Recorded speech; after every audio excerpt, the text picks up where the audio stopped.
Hey guys, what's up? It's Rygar the Destroyer, and today we're going to be taking a look at Yoda from the Jedi Training Deluxe 2-pack. Now, before we get started, if you like this video and want to see more, go ahead and hit the subscribe button. It's free, and it really helps out the channel. So anyway, let's go ahead and take a look at this guy's packaging here.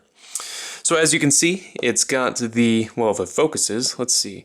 It's got the deluxe style Star Wars Black Series packaging. Nice big window here on the front to show off the figures, as well as an image of the characters down here in the corner. When you flip it around onto the back, it's got an image of the characters. Just ignore this Amazon sticker here. And then there is also a brief description of the characters here on the back if you'd like to read that. Of course, you can just pause the video.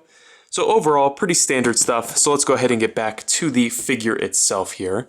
Now Yoda stands at, let's see, right at about 2¼ inches tall. So he's right in scale with all of your other Black Series figures, and he is a significant improvement in size from the original one. The original Black Series one was way too tall, so I'm really glad that they scaled him down to the appropriate size. Now he does come with a couple accessories here because he is a deluxe figure. The first one is an interchangeable head, and this one is very similar to the other one. The only real difference is that his eyes are closed.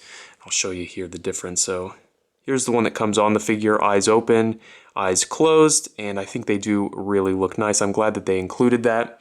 He does also come with his cane. As you can see here, it's very small. No paintwork or anything, but honestly, it's so small, I don't think it needs it. And then finally, I'm not sure if it's technically Yoda's accessory or Luke's accessory, but he does come with a backpack that you can place him in. And, he fits in there nice and snug, and it also fits on the Luke figure rather well, which I do appreciate. Definitely a cool accessory to include for, this type of figure. So as far as the figure itself goes, it's really, really well done.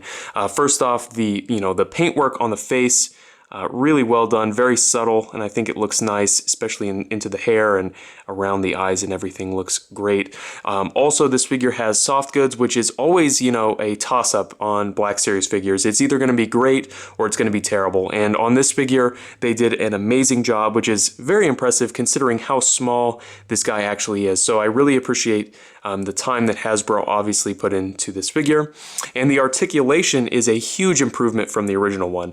So here in the head, he's got a single ball peg, really nice range of motion there, enough to get the job done. He's got ball hinge shoulders. There is a nice range of motion there. Obviously, the cloth tunic does get in the way a little bit. He has hinged elbows with a swivel. Really, really well executed there. And then he's got what I think are hinged wrists. It's hard to tell, honestly, because they're like recessed into his hands, but they are basically going to end up being just swivels. At the waist here, he does have a swivel as well, again, fairly functional. Then he's got, underneath his tunic here, a T-jointed hip, really excellent range of motion, especially when you consider how small this figure is. Then there are hinged knees, really, again, excellent range of motion for how small this figure is.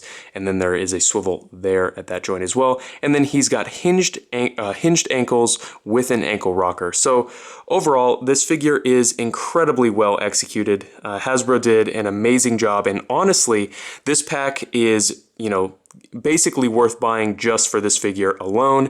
And then on top of that, the Luke figure that comes in the pack is decent in its own right. So I definitely recommend picking up this figure and this pack if you haven't already. It's definitely a figure that I think is a must-have for Star Wars collectors. So if you have any comments or questions, please leave them down in the comment section below, and I guess I'll see you later.